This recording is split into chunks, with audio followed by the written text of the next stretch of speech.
How does apoptosis control reproductive cancer cell growth? Imagine your body as a busy city where cells are like citizens. Most follow the rules, grow when needed, and die when their time is up. Apoptosis is like the city's waste management system, carefully removing cells that are old, damaged, or no longer needed. This process is vital for keeping the city healthy and functioning smoothly.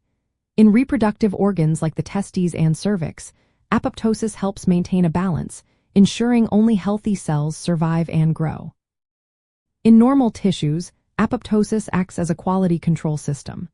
When cells get damaged or develop mutations, signals inside or outside the cell trigger apoptosis. Inside the cell, if DNA damage is detected, proteins like p53 step in to halt growth and initiate cell death. Outside signals from immune cells or neighboring tissues can also tell a cell to die if it's abnormal. Key proteins called BCL2 family members regulate the mitochondria, the cell's energy hubs, deciding whether a cell should live or die. Caspases, which are enzymes, then carry out the dismantling of the cell in a controlled way, avoiding inflammation or damage to nearby tissues.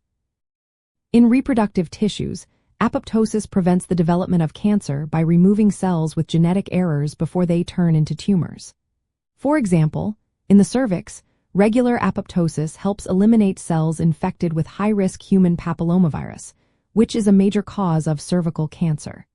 In the testes, apoptosis ensures that only healthy sperm-producing cells survive, preventing abnormal cells from accumulating.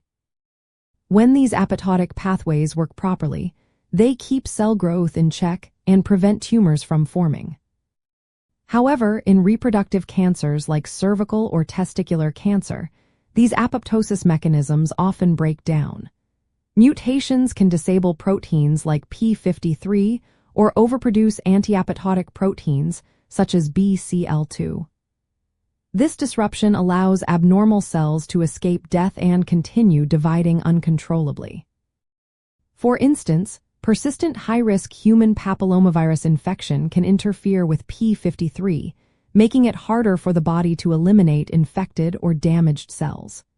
When apoptosis fails, cancer cells survive longer, grow larger, and can spread to other parts of the body.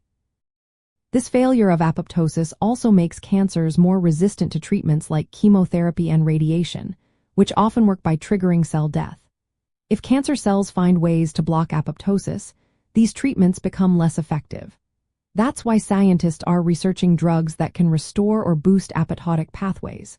Some experimental therapies aim to inhibit proteins like BCL2 or activate caspases, encouraging cancer cells to die naturally.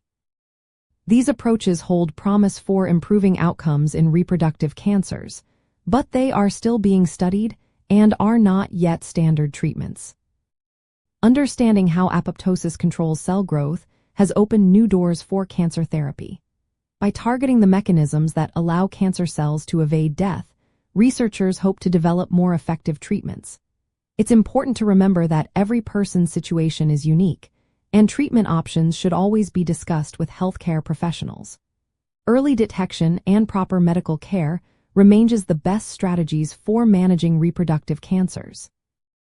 If you have concerns about reproductive health or cancer risk, consult a healthcare provider for personalized advice.